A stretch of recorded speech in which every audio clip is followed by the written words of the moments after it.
আছেন। এখন কথা হচ্ছে আমাদের গ্রামের যে মেঠোপথগুলো বিশেষ করে হালট বলা হয়, এর পাশ দিয়ে কিন্তু কৃষকরা বনায়ন মানে কার্যক্রম গ্রহণ করে থাকে। বিশেষ করে মেহগনি বা বিভিন্ন ধরনের বৃক্ষরাজি কিন্তু তারা লাগিয়ে থাকে। সেই বৃক্ষরাজির সৌন্দর্য কতটা আজ আপনাদের সামনে সেটি সুন্দর করে তুলে ধরবো। অসাধারণ পরিবেশ হতে যাচ্ছে। তো চলুন আমাদের আজকে এপিসোডটি শুরু করি।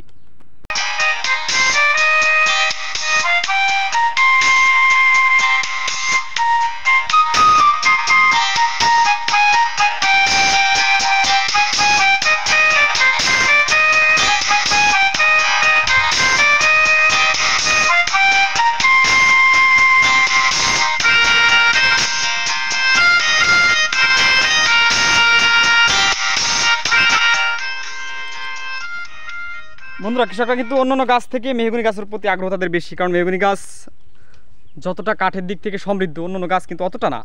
সেই হিসেবে মেহগনি গাছগুলো আপনারা দেখতে পাচ্ছেন রোপণ করা হয়েছে। একটু সমস্যা হচ্ছে যখন গাছের পাতাগুলো ঝরে পড়ে, তখন কিন্তু ফসলের দিক থেকে অন্যান্য জমির তুলনায় যারা যে ফসলগুলো একটু পাশে থাকে আশেপাশে তাদের একটু সমস্যা হয়ে থাকে ফলনের দিক থেকে। কিন্তু বাদ বাকি যদি ওই যে ভুট্টা লাগিয়েছিল এখানে একজন কৃষক ভাই, মানে কাকা হয়, তার ভুট্টা কিন্তু অলরেডি ঝড়ের প্রবণতা বেশি লক্ষ্য করা গিয়েছিল একমাত্র গাছের কারণে। তারপরও সুবিধার থেকে মানে অসুবিধার থেকে সুবিধা একটু বেশি হয়ে থাকে, তার জন্য কৃষকরা কিন্তু গাছের বনায়ন কর্মসূচি অনেক সময় গ্রহণ করে থাকে। তো চলুন আমরা গাছের অন্যান্য দৃশ্যপটগুলো সুন্দর করে ঘুরে দেখি।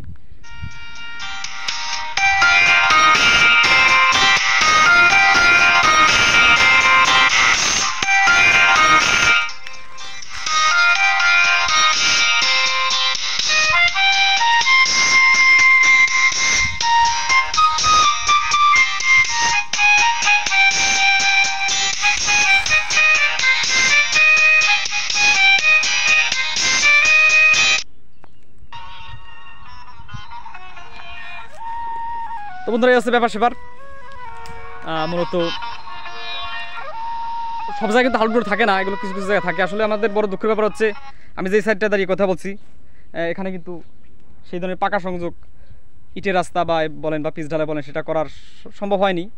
কারণ দেশের অর্থনীতিতে যে বাজেটগুলো হয়ে থাকে সেগুলো কিন্তু অধিকাংশই তারা লুটপাট হয়ে যায়, মানে এই ধরনের উদ্যোগ নেওয়া হয় না। কারণ কৃষকের এই মাঠ থেকে কিন্তু প্রচুর পরিমাণে আপনার ফসল ফলাদি যেগুলো আছে সেগুলো কিন্তু কৃষকরা বহন করে নিয়ে যায়। প্রচুর কষ্ট হয় বর্ষাকালে।